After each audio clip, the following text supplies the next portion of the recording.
नमस्कार दोस्तों, the education Galaxy coaching classes में आपका हार्दिक स्वागत है। मित्रों, अब तक हमने पढ़ा भाषा के प्रकार, वर्ण, स्वर, स्वर के प्रकार, व्यंजन, व्यंजनों के प्रकार। दोस्तों, व्यंजनों के प्रकार, वर्णों की संख्या। आज हम कुछ वर्ण विचार में छूटी हुई बातों पर चर्चा करेंगे। मित्रों, अब मैं आपको बताऊंगा मात्रा।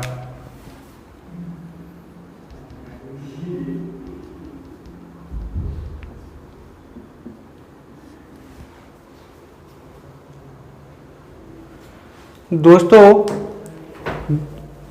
मात्रा यानी जिस प्रकार से कक्षा में कक्षा नायक की भूमिका होती है, उसी प्रकार मात्राओं की भूमिका होती है। दोस्तों, मात्रा में हम पढ़ेंगे यह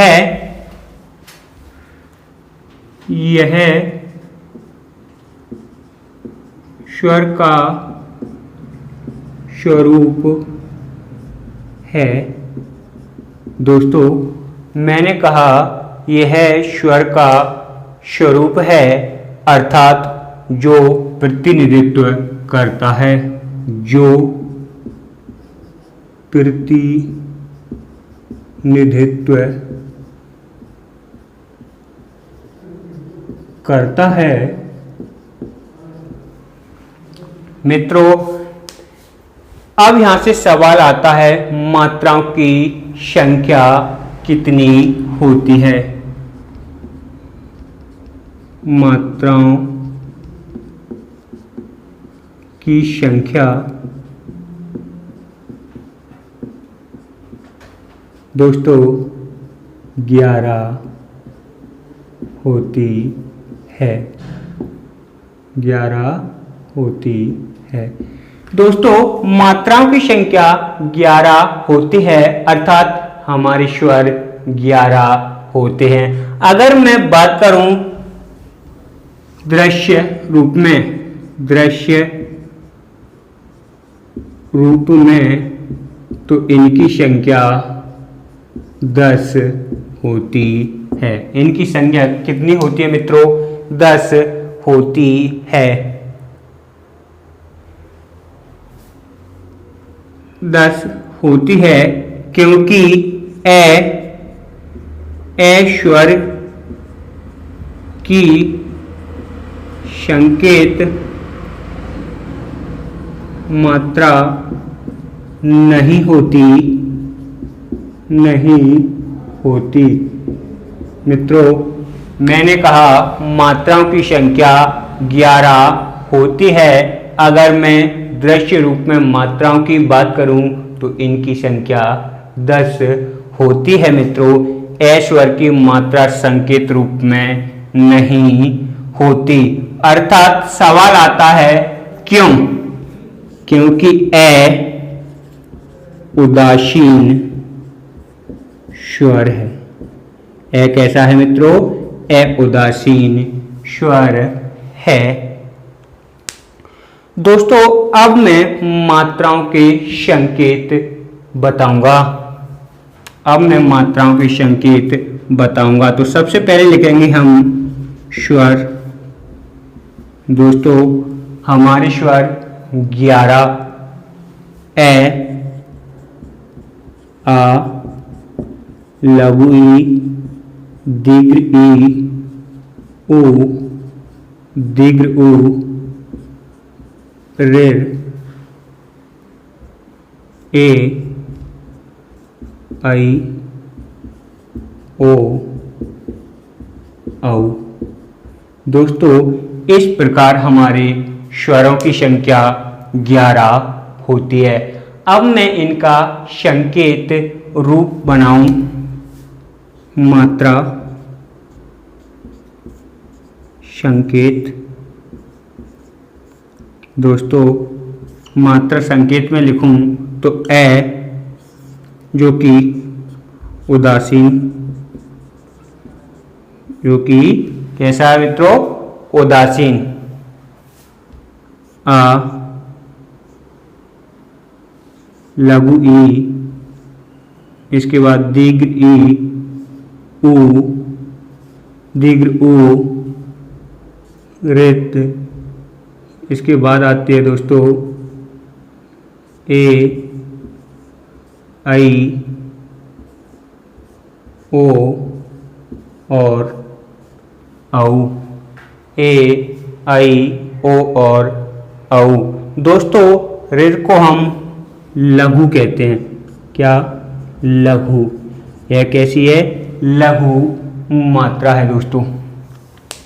मित्रों हमने देखा यह स्वर का मात्रा क्या? यह स्वर का स्वरूप है जो प्रतिनिधित्व करता है, अर्थात जिस प्रकार कक्षा में एक कक्षा नायक की भूमिका होती है, इसी प्रकार यहाँ स्वरों में मात्रा की भूमिका होती है। दोस्तों सवाल आता है मात्राओं की संख्या।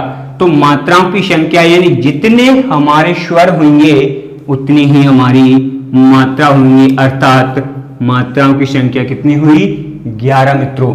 अब बात करेंगे हम दृश्य रूप में या संकेत रूप में। तो दृश्य रूप में यह 10 होती हैं। कितनी होती हैं दोस्तों? 10। क्यों? सवाल आता है क्यों? ए स्वर की संकेत मात्रा नहीं होती क्योंकि ए उदासीन स्वर है दोस्तों। ए कैसा है? उदासीन स्वर।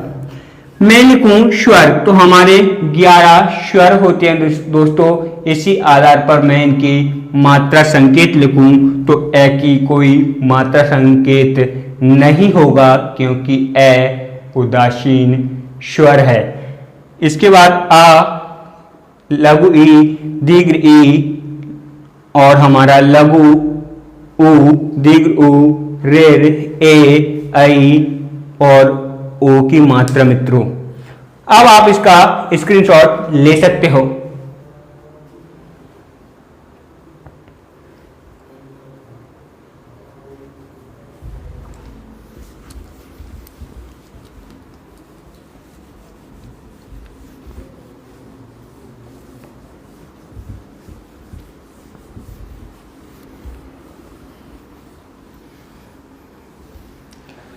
दोस्तों जब हमने स्वरों का वर्गीकरण किया तब हमने यह जाना कि स्वरों को मात्रा के आधार पर 3 प्रकार होते हैं।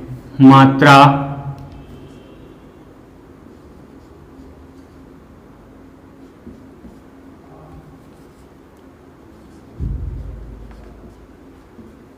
मात्रा के आधार पर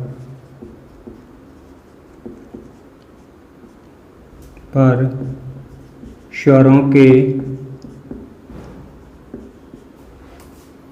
मात्रा के आधार पर स्वरों के 3 प्रकार होते हैं। दोस्तों मात्रा के आधार पर स्वरों के 3 प्रकार होते हैं, लेकिन यहाँ हम केवल 2 ही प्रकार जानेंगे दोस्तों। पहला है हमारा ह्रस्व, दूसरा है हमारा दीर्घ, दूसरा है हमारा मित्रों दीर्घ। अब बात करूं मैं ह्रस्व, तो इनकी संख्या 4 होती है। अब ह्रस्व स्वर होते कौन कौन से हैं मित्रों? तो ए, लघु ई, लघु उ और रेर, लघु उ और रेर।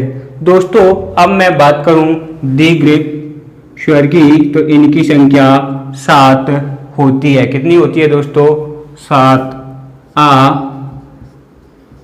दीर्घ ई, दीर्घ उ, आ, दीर्घ ई, दीर्घ उ। इसके बाद आता है हमारा ए, आई, ओ,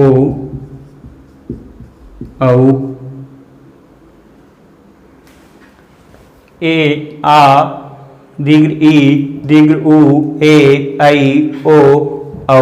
दोस्तों इन्हें मैं एक मात्रिक, ह्रस्व को हम एक मात्रिक कहते हैं और दीर्घ को हम द्विमात्रिक, दीर्घ को कहते हैं हम द्विमात्रिक। अर्थात मित्रों ह्रस्व में ए, ई, ओ और ऋत्व यानी री स्वर में मात्रा कैसी होगी दोस्तों? इनकी मात्रा एक होगी। कैसी होगी? एक। जबकि मैं कहूं दीर्घ आ, दीर्घ ई, दीर्घ उ, ए, ऐ, ओ और औ, इनमें दो मात्राओं का प्रयोग होगा मित्रों। काय का प्रयोग होगा? दो मात्रा। अर्थात इसको हम गुरु भी कह सकते हैं। क्या कहते हैं? गुरु भी कहते हैं। दोस्तों अब मैं बात करूं, यहां प्रश्न उठता है कि सर दिए गए शब्दों में मात्राओं की संख्या बताइए। दिए गए शब्दों में मात्राओं की संख्या बताइए। दोस्तों एक शब्द है हमारा, हम शब्द लेते हैं कमल। दोस्तों इस शब्द में हमें मात्राओं की संख्या ज्ञात करना है। दोस्तों इसमें मात्राओं की संख्या 3 होगी। कितनी होंगी? 3 होंगी, यानी मात्राएं 3 होंगी। वो कैसे दोस्तों?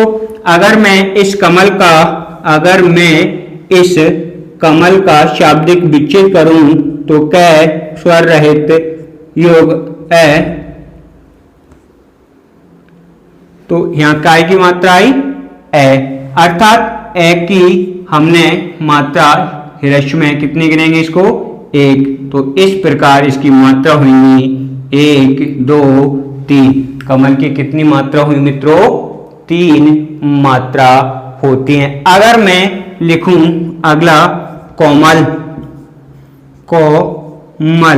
दोस्तों इस शब्द में मात्राओं की संख्या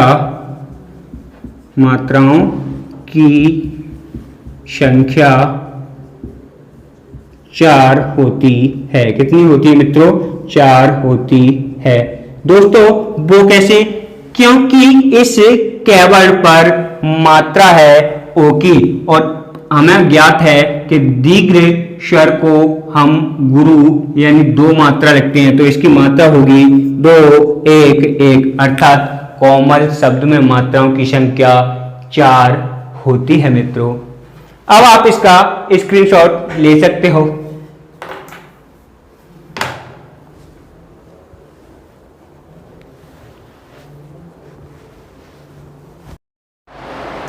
दोस्तों अब हम जानेंगे शब्द में वर्णों की संख्या।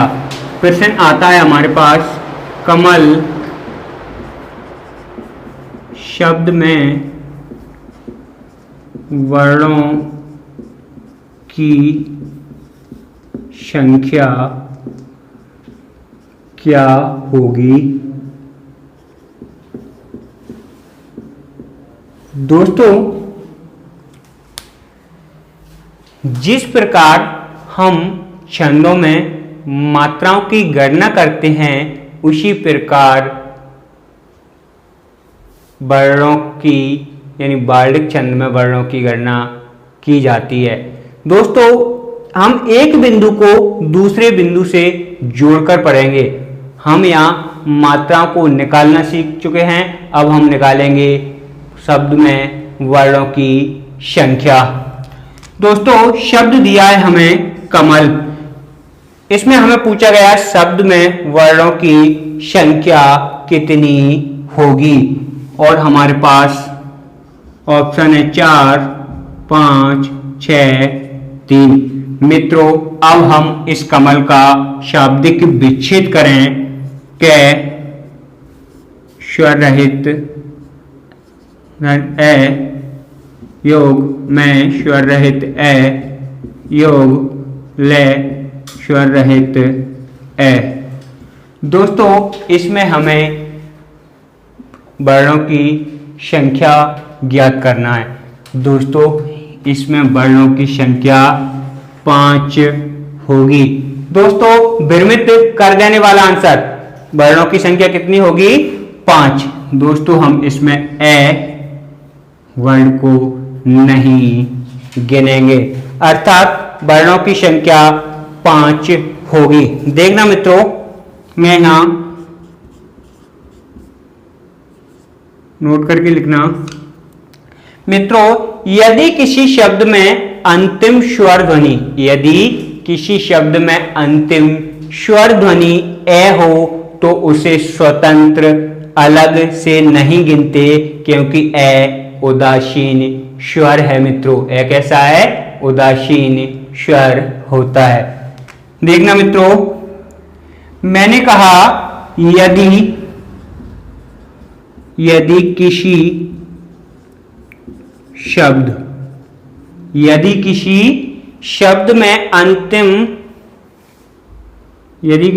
में अंतिम स्वर ध्वनि ए हो, यदि किसी शब्द में अंतिम स्वर ध्वनि ए हो तो उसे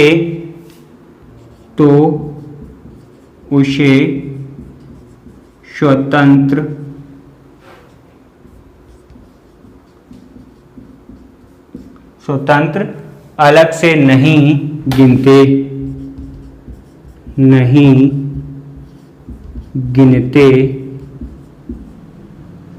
हैं, क्योंकि ए उदासीन स्वर होता है। ए कैसा होता है मित्रों? उदासीन स्वर होता है। इस प्रकार कमल में वर्णों की संख्या 5 होगी मित्रों। कितनी होगी? 5। लेकिन दोस्तों इस ए बोला गया है यदि किसी शब्द में अंतिम स्वर ध्वनि ए हो तो उसे स्वतंत्र यानी अलग से नहीं गिनते, क्योंकि ए उदासीन स्वर होता है मित्रों। इसके अलावा किसी भी प्रकार की ध्वनि को गिना जाता है। जैसे मैं देखूं, अगला है हमारा शेरनी। दोस्तों अगर मैं इस शब्द का शाब्दिक विच्छेद करूं, स्वर रहित ए धन, स्वर रहित ए धन, रे स्वर रहित ए धन, ने स्वर रहित ई। दोस्तों से स्वर रहित ए योग रे स्वर रहित ए योग ने स्वर रहित ई। इस शब्द में वर्णों की संख्या 6 होगी मित्रों। कितनी होगी? इस शब्द में वर्णों की संख्या 6 होगी। अर्थात 6 यहां क्यों गिना गया? क्योंकि अंतिम ध्वनि दीर्घ ई है मित्रों। अंतिम ध्वनि क्या है? दीर्घ ई। दोस्तों अब आप इसका स्क्रीनशॉट ले सकते हो मित्रों।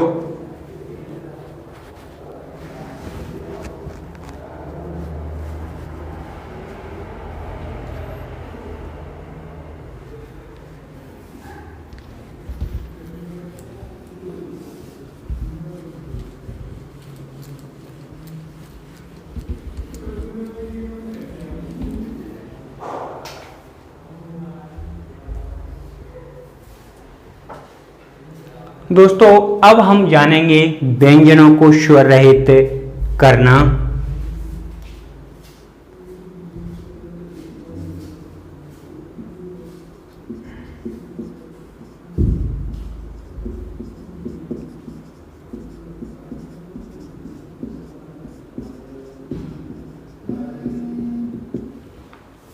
व्यंजनों को स्वर रहित करना। मित्रों व्यंजनों को स्वर रहित करना। दोस्तों व्यंजन किसे कहते हैं? व्यंजन वर्ण वे होते हैं जिन्हें स्वरों की सहायता से बोले जाते हैं, अर्थात व्यंजन वर्णों को हम स्वरों की सहायता से बोलते हैं। हम चाहें तो ताड़नजात व्यंजनों के अलावा किसी भी व्यंजन को आधा यानी स्वर रहित लिख सकते हैं दोस्तों, स्वर रहित लिख सकते हैं।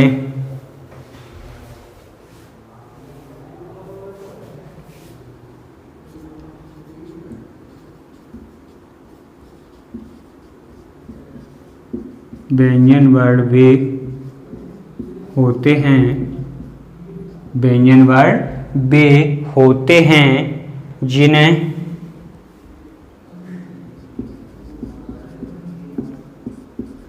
स्वरों की सहायता से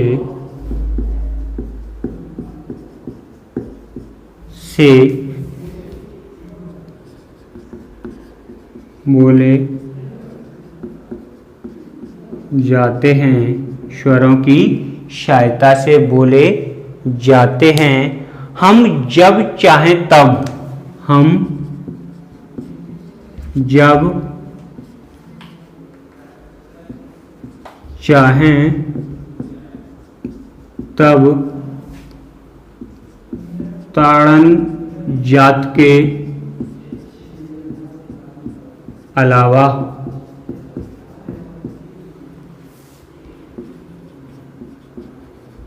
किसी भी व्यंजन को आधा कर सकते हैं। दोस्तों, मैंने कहा व्यंजन वर्ण वे होते हैं जिन्हें हम स्वरों की सहायता से बोले जाते हैं। हम जब चाहें तब ताड़नजात के अलावा किसी भी व्यंजन को आधा कर सकते हैं, किसी भी व्यंजन को आधा कर सकते हैं, अर्थात स्वर रहित कर सकते हैं। अर्थात कैसे कर सकते हैं मित्रों? स्वर रहित कर सकते हैं।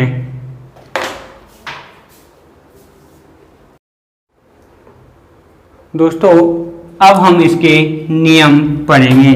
नियम नंबर पहला आता है हमारा, नियम नंबर पहला आता है दोस्तों, वे वर्ण जिनमें खड़ी पाई, वे वर्ण जिनमें खड़ी पाई का प्रयोग होता है और वे इसे लांघकर आगे नहीं जाते, उन्हें आधा लिखने हेतु खड़ी पाई हटा दी जाती है। इनकी संख्या 22 होती है मित्रों। इनकी संख्या कितनी होती है? 22 होती है। दोस्तों, वे व्यंजन वर्ण जिसमें खड़ी पाई का प्रयोग होता है, जिसमें खड़ी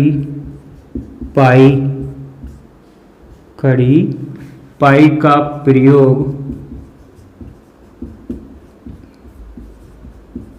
होता है, खड़ी पाई का प्रयोग होता है और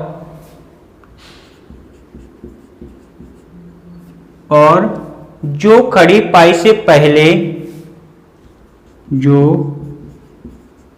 खड़ी पाई से पहले, जो खड़ी पाई से पहले आरंभ होकर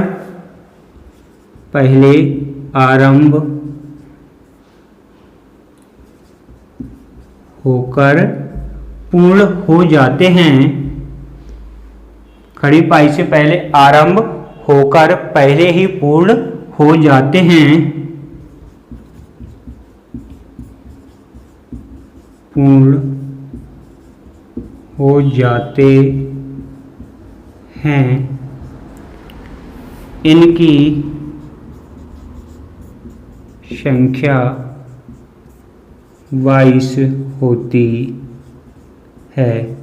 मित्रों, इनकी संख्या 22 होती है। दोस्तों, इसमें देखें हम क वर्ग का कै, ख, ग, घ और क वर्ग का पंचम वर्ग। दोस्तों, वे व्यंजन वर्ग जिसमें खड़ी पाई का प्रयोग होता है और जो खड़ी पाई से पहले आरंभ होकर पहले ही पूर्ण हो जाते हैं, इनकी संख्या 22 होती है। देखते हैं दोस्तों, क वर्ग का क, ख, ग, घ और पंचम वर्ग। दोस्तों, इसे आधा लिखना हो तो खड़ी पाई को हटा दिया जाता है। इन्हें हम अगर आधा लिखें तो इस ख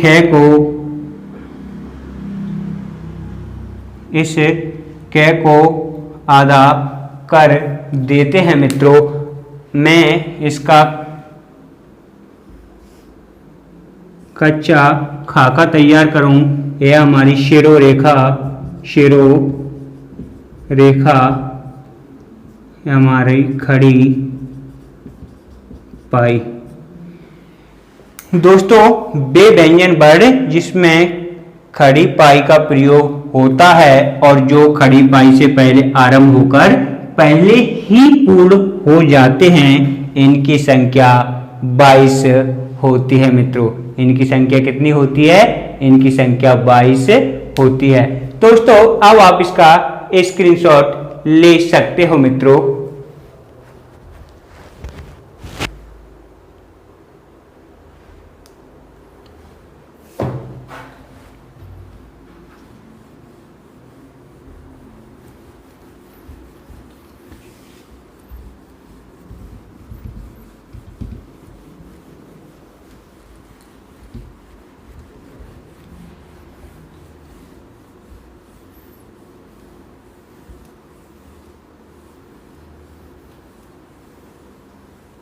दोस्तों, अगला नियम है नियम नंबर 2।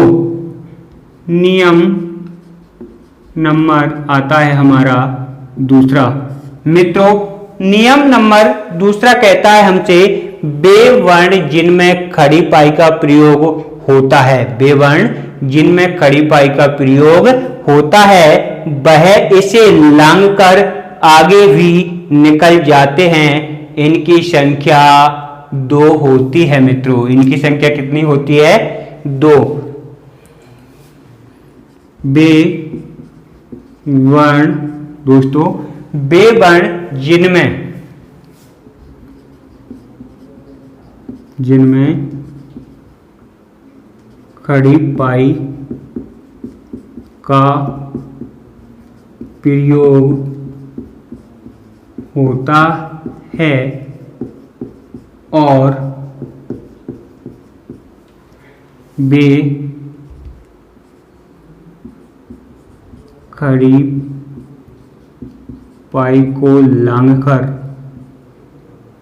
पाई को लांघकर आगे निकल जाते हैं। इनकी संख्या 2 होती है। मित्रों, 2 होती है। दोस्तों, वे वर्ण जिनमें खड़ी पाई का प्रयोग होता है और वह इससे खड़ी पाई को लांघकर आगे निकल जाते हैं, इनकी संख्या 2 होती है। जैसे मैं कहूँ क और फ, कौन सी होगी मित्रों? क और फ। दोस्तों, अगर मैं इन्हें आधा लिखूं, इस क को और इस फ को अगर मैं इन्हें आधा करूं तो यह व वर्ण होगा, फे को आधा करूं तो यह पे वर्ण होगा मित्रों। अर्थात इन्हें आधा करने के लिए हम इसे आधे से थोड़ा कम लिखते हैं दोस्तों। कितना लिखते हैं? आधे से थोड़ा कम लिखते हैं। जैसे कि मैं लिखूं मुक्त और मुक्त। क्या दोस्तों? मुक्त और मुक्त। दोस्तों बेवर्ण जिनमें खड़ी पाई का प्रयोग होता है वो कितने होंगे? यानी 22 और 2 24। खड़ी पाई का प्रयोग वाले वर्णों की संख्या कितनी हुई मित्रों? 24 हुई। दोस्तों यहां से एक और बिंदु बनता है हमारा द्वित्व व्यंजन। द्वित्व व्यंजन। दोस्तों द्वित्व व्यंजन किसे कहते हैं? द्वित्व व्यंजन किसे कहते हैं? दोस्तों जैसे मैंने लिखा, क्या मैं लिखूं मक्का, मैं लिखूं मक्का। दोस्तों एक आधा प्लस एक पूरा, अर्थात आधा प्लस पूरा यानी समान वर्ण। कैसे? सम या समान वर्ण। अगर यहां देखना दोस्तों, जैसे मैं लिखूं कुत्ता, बिल्ली, दिल्ली। दोस्तों पहले आधा वर्ण हो फिर बाद में वही वर्ण पूरा बना हो, अर्थात 1/2 प्लस 1 का योग बने तो वह द्वित्व व्यंजन होते हैं दोस्तों। कौन से होते हैं? द्वित्व व्यंजन होते हैं। अब आप इसका स्क्रीनशॉट ले सकते हो मित्रों।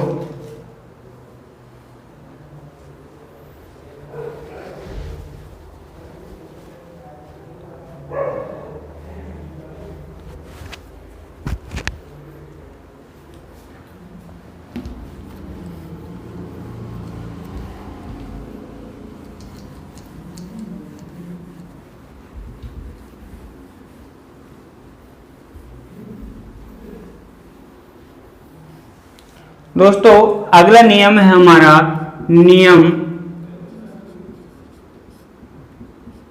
नंबर तीसरा।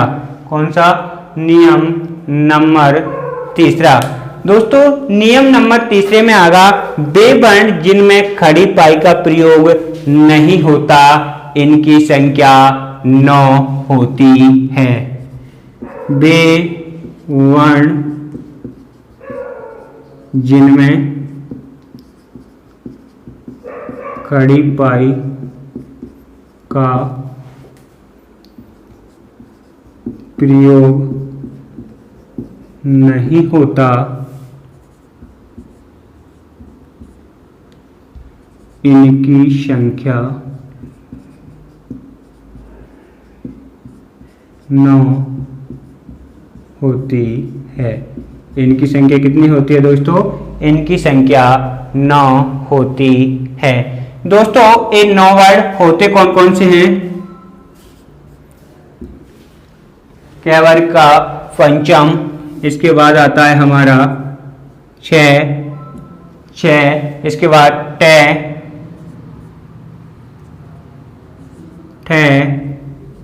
डे, ढे, टे, ठे, डे, ढे। अगला है हमारा दे, रे और है।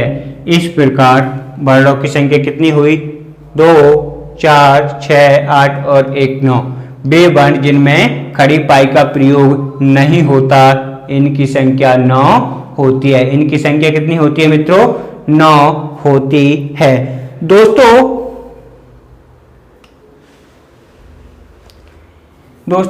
इस रे वर्ड के अलावा इन 8 वर्णों को गोल वर्ण कहा जाता है मित्रों। इन 8 वर्णों को कैसा? गोल वर्ण कहा जाता है। दोस्तों गोल वर्ड कहते क्यों हैं? क्योंकि हम इस पेन को गोल घुमा रहे हैं। दोस्तों इस पेन को कैसे घुमा रहे हैं? गोल घुमा रहे हैं। तो यह कैसे हुए? गोल वर्ड होते हैं। अगर मैं इनको आधा लिखूं, दोस्तों अगर मैं इनको आधा लिखने के लिए कहूं,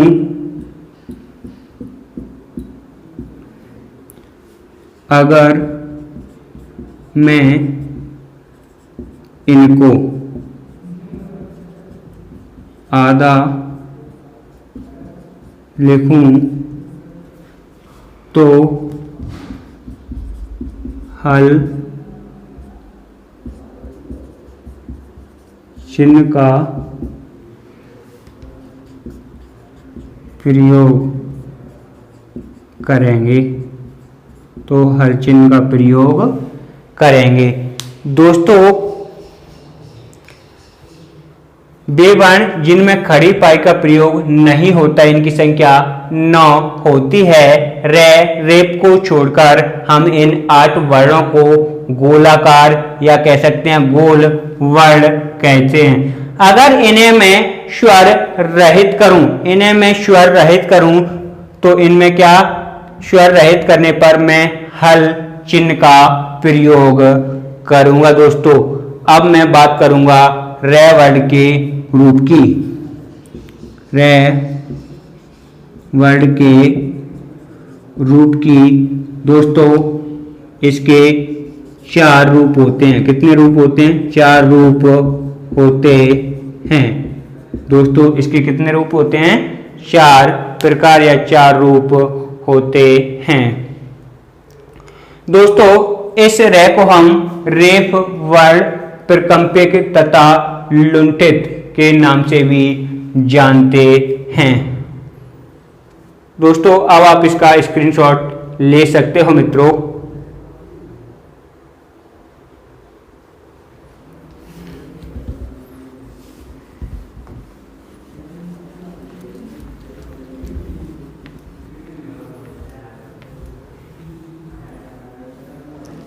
दोस्तों मैं देखूं पहला प्रकार देखूं, रे को हम कैसा कहेंगे? इस रे यानी रेप को हम स्वर सहित अर्थात यह कैसा है? पूर्ण वर्ण है। दोस्तों कैसा है? पूर्ण वर्ण। अब मैं बात करूं अगले की, यानी रे के दूसरे प्रकार की। दोस्तों यदि कोई भी खड़ी पाई का वर्ण है, यदि कोई भी खड़ी पाई का वर्ण है, कोई भी खड़ी पाई का वर्ण है, वह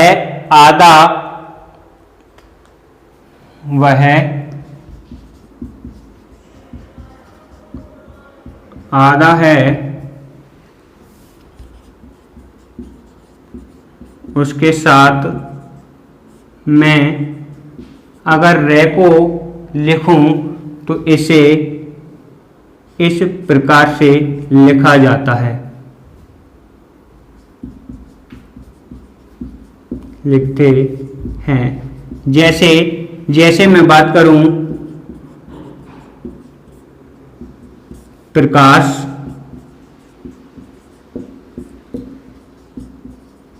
प्रथम। दोस्तों इस पे में यह आधा है। दोस्तों रे के मिलने से प्रतीत होता है कि पे वर्ण पूर्ण होगा। दोस्तों कैसा होगा? पे वर्ण पूर्ण होगा।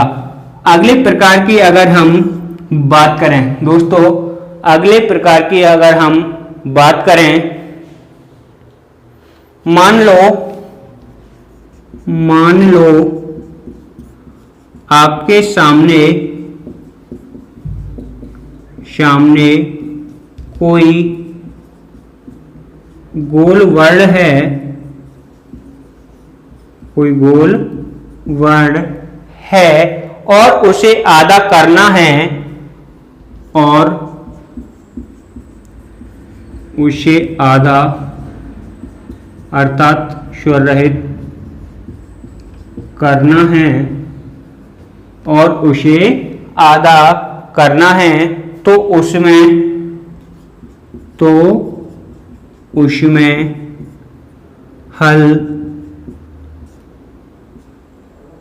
उसमें हल चिन्ह का प्रयोग करते हैं। तो उसमें हल चिन्ह का प्रयोग करते हैं दोस्तों। तो उसमें क्या हल प्रकार से यानी हल चिन्ह का प्रयोग करते हैं। जैसे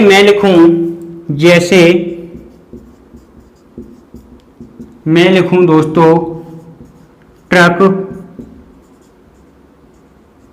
ड्रम,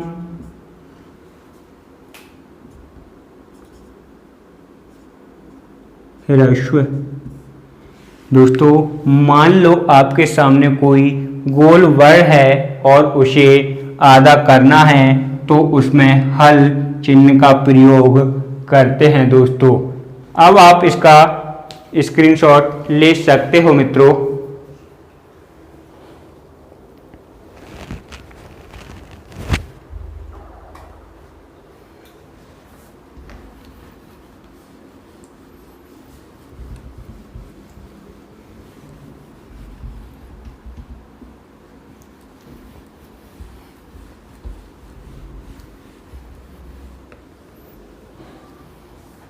दोस्तों चौथा प्रकार है हमारा रे को इस प्रकार से लिखें। रे को अगर मैं इस प्रकार से यानी पर्व के रूप में लिखूं, इसको हम रेफ वर्ड कहते हैं दोस्तों। इसको क्या कहते हैं? रेफ वर्ड कहते हैं दोस्तों। इसे हम रेफ वर्ड कहते हैं, यानी लाइन से ऊपर। यह कहाँ लगता है? यह लाइन से अर्थात शिरोरेखा से ऊपर लगता है। कहाँ लगता है मित्रों? शिरोरेखा से ऊपर लगता है दोस्तों। शिरोरेखा के नीचे लिखा हुआ रे पूर्ण होता है। शिरोरेखा से नीचे लिखा हुआ रे कैसा होगा? पूर्ण। दोस्तों मैंने कहा क्या?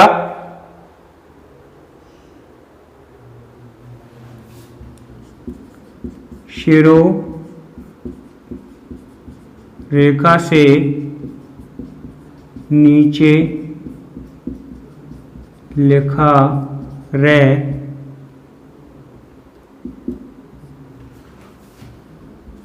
पूर्ण रे होगा।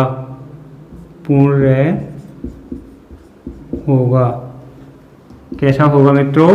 पूर्ण रे होगा।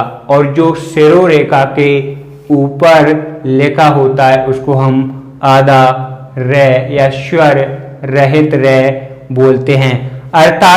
अर्थात जो पाँव में है वह पूर्ण और जो सिर पर है वह आधा होगा। वह कैसा होगा मित्रों? आधा होगा। दोस्तों अब आप इसका स्क्रीनशॉट ले सकते हो।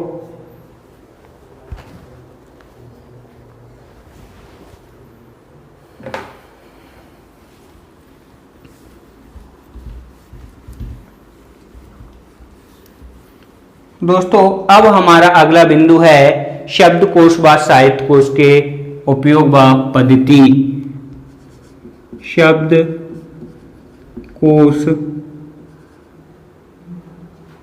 शब्दकोश व साहित्य कोश उपयोग व पद्धति। उपयोग व पद्धति, उपयोग व पद्धति। मित्रों, मैं यहाँ बात करूँ स्वरों की।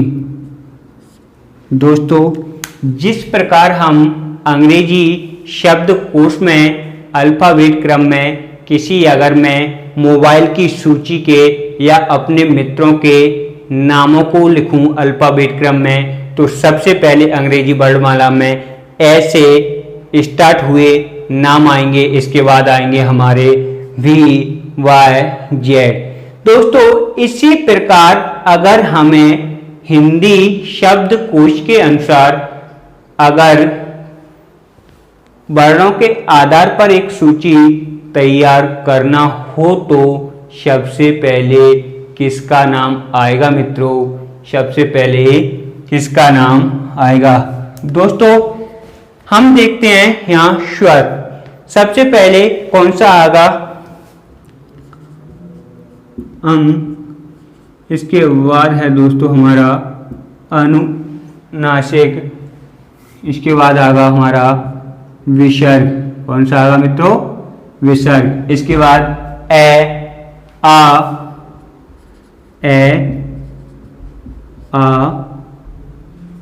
ई, दीर्घ ई, उ, दीर्घ उ, ऋ, ए, आई, ओ और औ। दोस्तों, इस प्रकार स्वर। अब हम देखें व्यंजनों को। तो व्यंजनों में सबसे पहले आता है दोस्तों हमारा का, इसके बाद आता है हमारा छा। दोस्तों, का के बाद खा का स्थान आता है, लेकिन हम यहाँ लिखेंगे छा। क्यों? क्योंकि कै स्वर रहित छ मूर्धा बराबर छ। इस प्रकार हम लिखेंगे कै छ, इसके बाद ख, ग, घ और पंचम वर्ण। दोस्तों, च अगला आता है हमारा छ, इसके बाद आता है हमारा क्या? छ, ज। अब आगा दोस्तों हमारा क्या?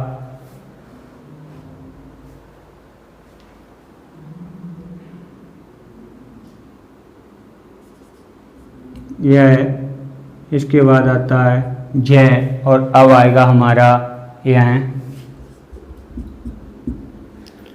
दोस्तों, अगला है हमारा ट, इसके बाद है हमारा ड,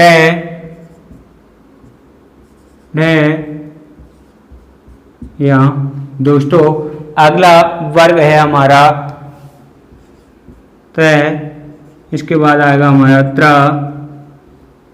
थ, द, त, थ, द, ध और न। दोस्तों, अगला है हमारा पे, फ, इसके बाद है बे, भ, मैं। दोस्तों, इसके बाद आता है हमारा ये, रे, ले, वे। दोस्तों, अब आगा हमारा क्या?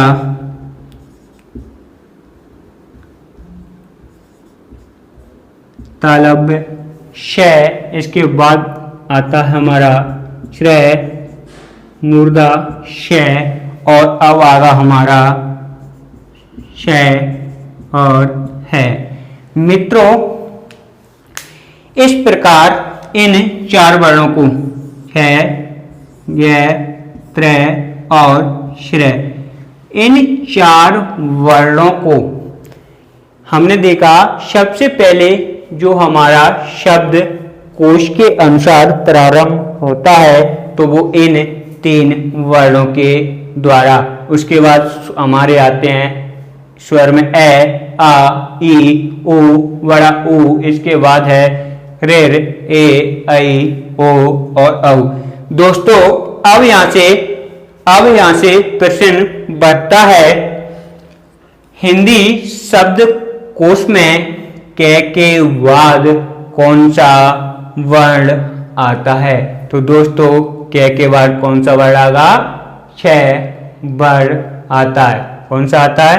छ वर्ण आता है। दोस्तों अब आप इसका स्क्रीनशॉट ले सकते हो मित्रों।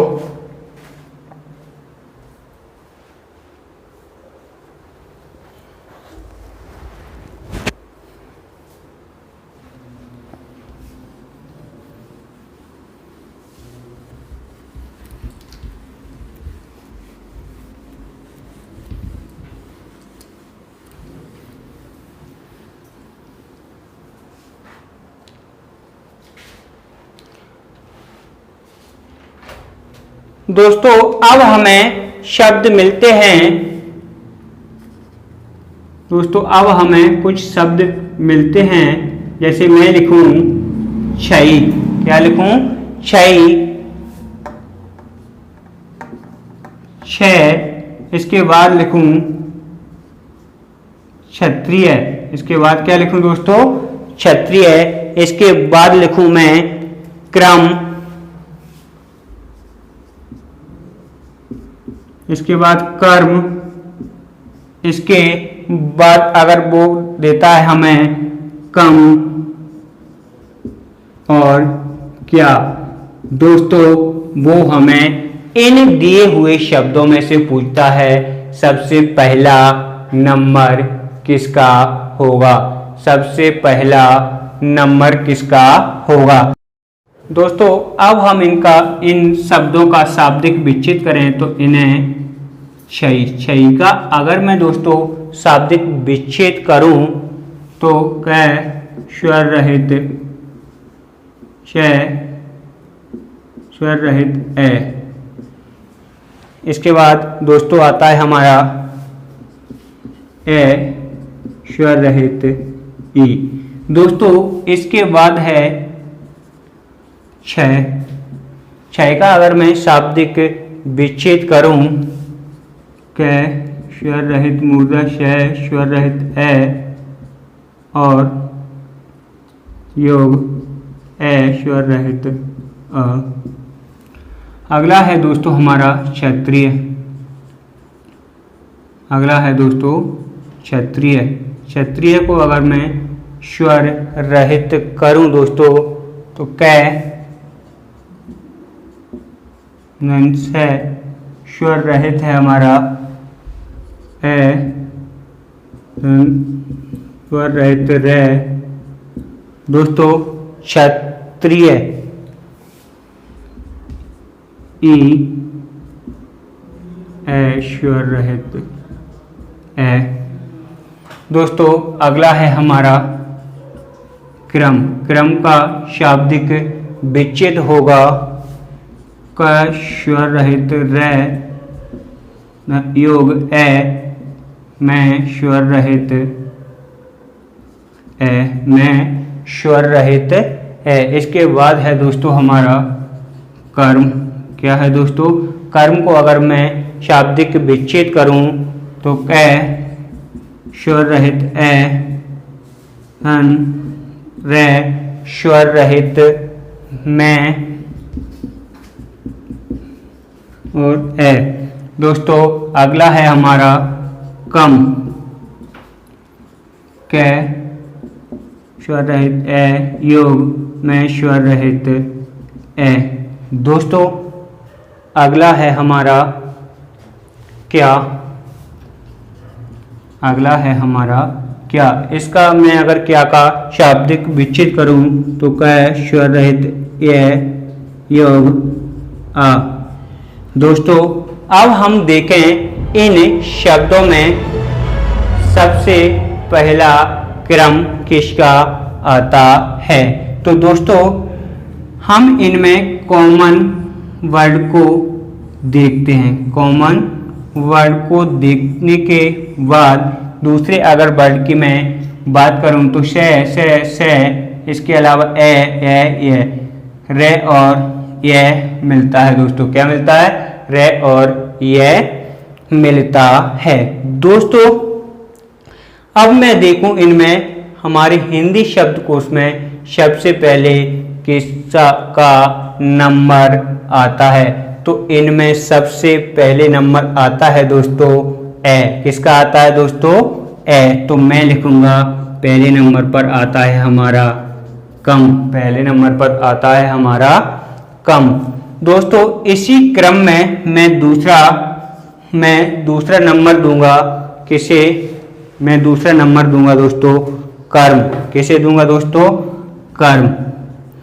कर्म को किस आधार पर दिया दोस्तों? जिसका हम जान लेते हैं उसको पुनः गिनते नहीं है दोस्तों। अब मैं देखूं क्या ए, रे और ए दोस्तों, रे और ए। तो अब किसका नंबर आता है दोस्तों? कर्म। इसके बाद नंबर आता है हमारा तीसरा क्या? तीसरा किसका नंबर आता है दोस्तों? क्या। और चौथा है हमारा क्रम। पांचवा है हमारा क्षत्रिय। पांचवा है हमारा क्षत्रिय।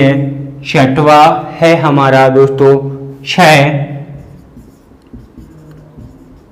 सातवां है हमारा दोस्तों क्षय।